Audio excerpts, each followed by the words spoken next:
Turminha, hoje é quarta-feira, dia da nossa aula de História. Então, galera, na aula de hoje nós vamos falar sobre cultura material. Você deve estar se perguntando, Tilana, o que é cultura material?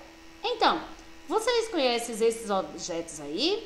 Já ouviram falar? Já viram em alguma residência? Ou mesmo na sua? Tem alguns desses objetos na sua casa? Esses objetos aqui, eles fazem parte da cultura material nordestina. Tia, mas o que é cultura material? Cultura material são objetos, que são utilizados por um determinado povo no seu dia a dia. Esses objetos, eles possuem tanta importância na vida dessas pessoas que acabam lhe constituindo uma identidade. Onde se vê aquele objeto, já sabe que aquele objeto pertence a um determinado povo. Veja bem, um objeto, um utensílio de um determinado povo, ele nos diz muito sobre um povo.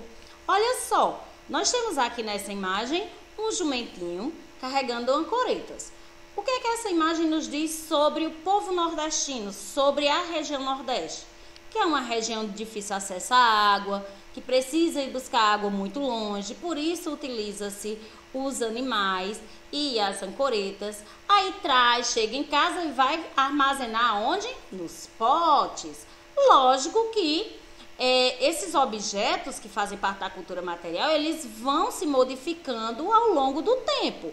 Hoje em dia nós não utilizamos mais jumentos para carregar água, nós temos água encanada na maior parte das residências, aqui do Nordeste. Então vamos lá. Tia, são apenas objetos? Não, galerinha. Também existem os elementos simbólicos. O que são elementos simbólicos, tia?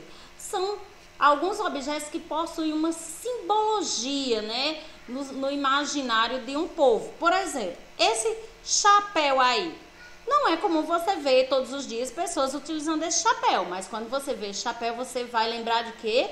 Dos cangaceiros. Então, esse chapéu ele faz parte dos elementos simbólicos da cultura nordestina. Esse outro elemento é uma cruz.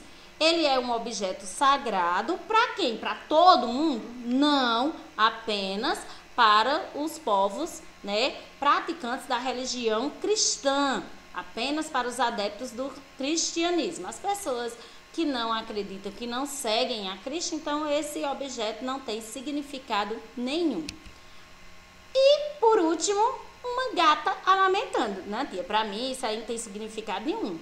Para você, não. Por quê? Porque não faz parte da sua cultura, não faz parte do seu dia a dia. Mas ele faz parte do dia a dia, ele tem um significado muito grande para um determinado povo. Sabe para qual? Para o povo egípcio. O povo egípcio acreditava que o gato era um animal sagrado, um animal que simbolizava a fertilidade.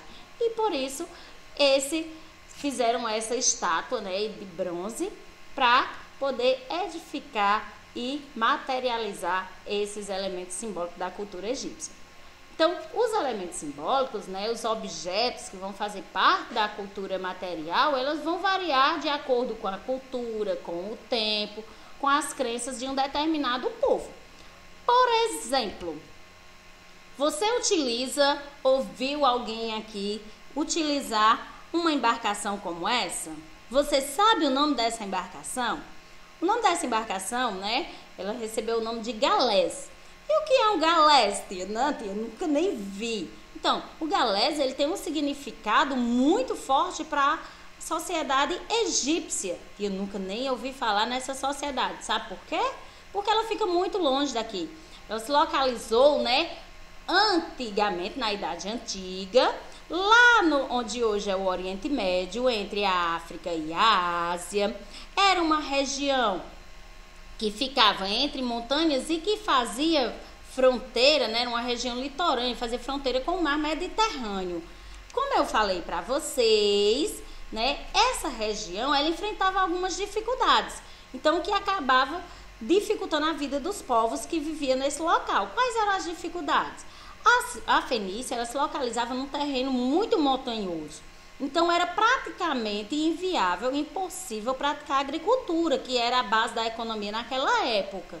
Então, eles tiveram que ser criativos e desenvolver uma nova forma, para poder ganhar dinheiro. E qual foi essa forma? Foram inteligentes, utilizaram de objetos que ele tinha, como por exemplo esta madeira, que é de cedro, o nome dessa madeira é cedro. Então essa árvore ela tinha em abundância nas montanhas onde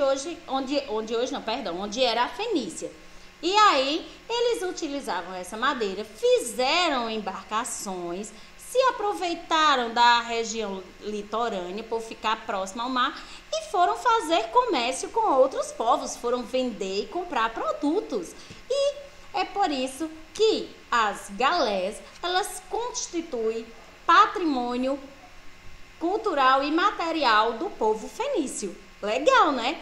E por que mesmo? Porque ela foi de suma importância para o desenvolvimento econômico dessa civilização.